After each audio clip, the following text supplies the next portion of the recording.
El templo es un concepto muy importante en la Biblia. Lo que quiere decir es la presencia de Dios en medio de su pueblo.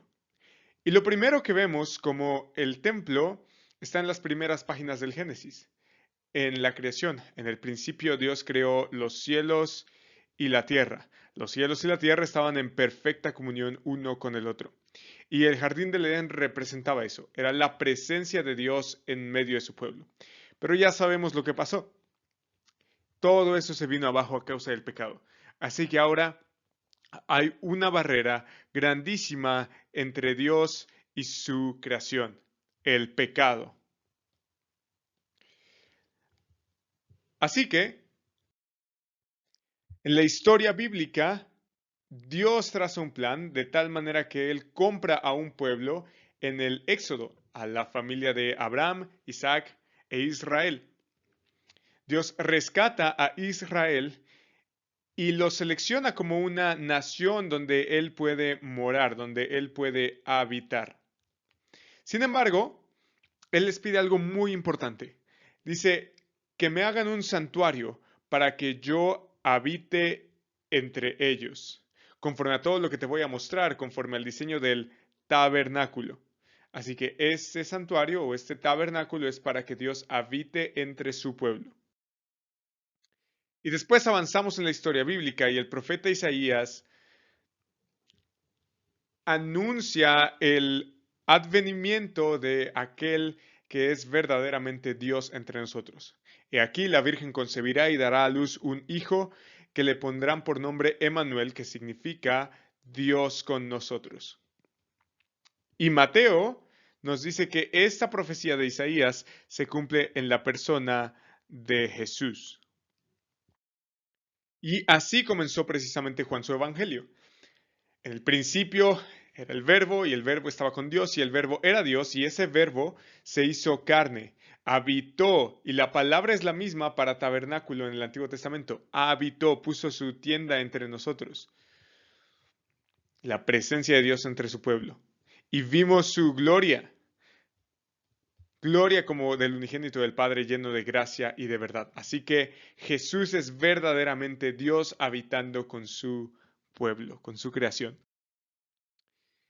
Y siendo así, ahora podemos pasar a Juan capítulo 2, versículo 13. Dice, la Pascua de los judíos estaba cerca y Jesús, quien ya vimos es Dios encarnado, Dios mismo habitando con su pueblo, subió a Jerusalén.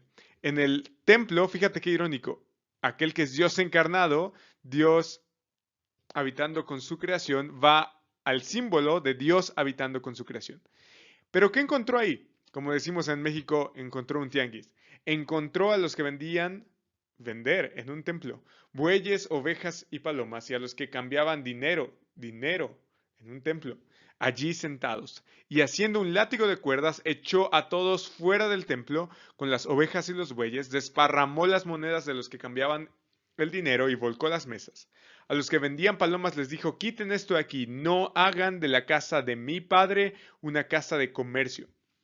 Lo que estaba aconteciendo aquí, en términos muy sencillos, es que el templo, el lugar de la presencia de Dios, el lugar de adoración, el lugar donde se simbolizaba que Dios estaba habitando con su pueblo, ahora se había convertido en una casa de cambio, en una casa de comercio. El lugar de adoración se había vuelto un tianguis. Se había perdido la reverencia, pero no solo eso, el propósito de la edificación que se había construido. Así que Jesús está muy enojado. Y también, fíjate cómo los que debían ser adoradores pasaron a ser pecadores. Y hemos dicho que el pecado es precisamente lo que estorba entre Dios y su pueblo. Hay una barrera ahí. Así que no pueden habitar juntos y eso es lo que está aconteciendo aquí. Ya no se adora a Dios, sino que se adora al Dios dinero. Así que sus discípulos se acordaron de que estaba escrito, el celo por tu casa me consumirá. Esta es una expresión de la ira santa, de la indignación a causa del pecado y del juicio, por supuesto, demostrado ante el pecado. Pero Esta historia nos muestra muchísimo más que eso.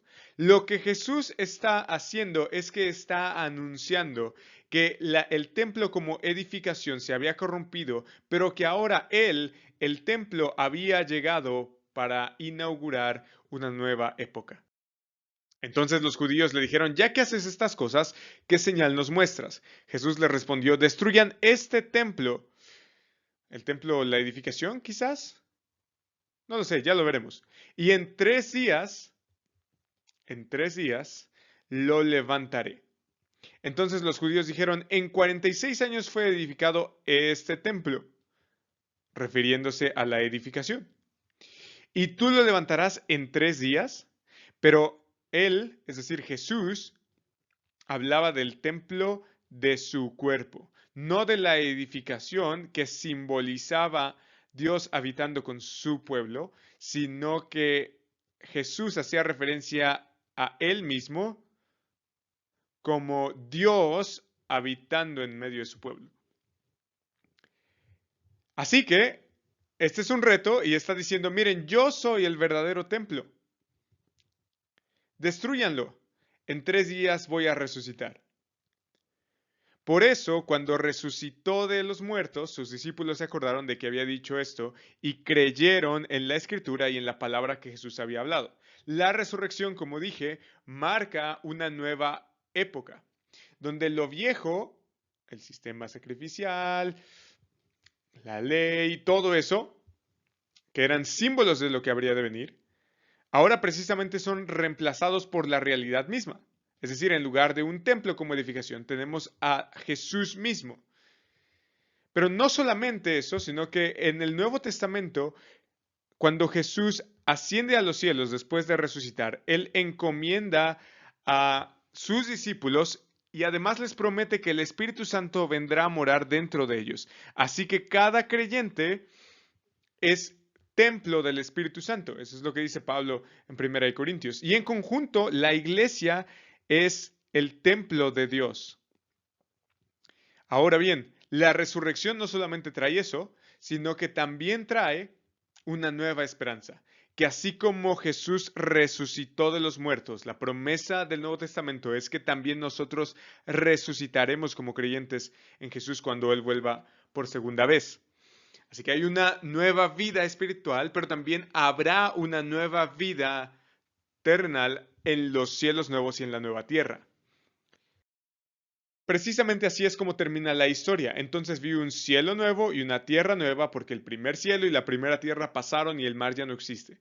Entonces oí una gran voz que decía desde el trono, el tabernáculo, volvemos a encontrar esta palabra, tabernáculo, la presencia de Dios en medio de su pueblo, está entre los hombres y Él habitará entre ellos y ellos serán su pueblo y Dios mismo estará entre ellos. Él enjugará toda lágrima de sus ojos y ya no habrá más muerte. No, Jesús resucitó, venció a la muerte. Ni habrá más duelo, ni clamor, ni dolor, porque las primeras cosas han pasado. Juan continúa diciendo en Apocalipsis, no vi en ella templo alguno, porque su templo es el Señor. Es decir, el símbolo, la edificación del templo, que era un símbolo de la presencia de Dios en medio de su pueblo, ahora es reemplazado por esta realidad. Ahora el Señor es el que habita, el Dios Todopoderoso y el Cordero, Jesucristo mismo. Aleluya. Esa es la esperanza que cada creyente tiene. Que así como Jesús resucitó, nos resucitó para una nueva vida en comunión con Él y también nos resucitará para pasar toda la eternidad junto con Él, como originalmente había planeado.